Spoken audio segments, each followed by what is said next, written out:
भाई 500,000 के नोट क्या बंद किए? उस तरफ तो कर्फ्यू लग गया है। अरे ये तो सीज फायर से भी बेहतर तरीका निकाला है इन्हें सबक सिखाने का। नकली नोट तो अब छपने से रहे, करेंगे क्या? इनकी आतंक की दुकान तो बंद, तभी तो इतना सन्नाटा है हर तरह। यार कुछ भी कहो, देश के बाहर वाले दुश्मन से ज्यादा तकलीफ तो ये देश के अंदर के दुश्मनों से है। दीमक की तरह खाए जा रहे सालों से देश को। अंदर के दुश्मन? वो कौन? यही काला धन और भ्रष्टाचार। ये नोट बंद करने का सरकार ने जो फैसला लिया है ना, वो कोई बम से कम नहीं है, और ये जरूरी भी था। और सबसे अच्छी बात तो ये है कि देश के सभी नागरिक घंटों लाइन में खड़े रहकर इस कदम में सहयोग दे रहे हैं।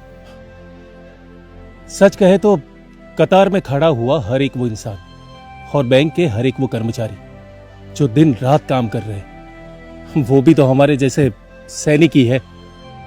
फर्क बस इतना है कि हम यहाँ देश के बाहर के दुश्मनों से लड़ रहे हैं और वो वहाँ देश के अंदर के दुश्मनों से लड़ रहे हैं। कुछ भी हो यार, देश के लिए ये लड़ाई जारी रहनी चाहिए। आखिर ये देश अपना है। जय हिंद।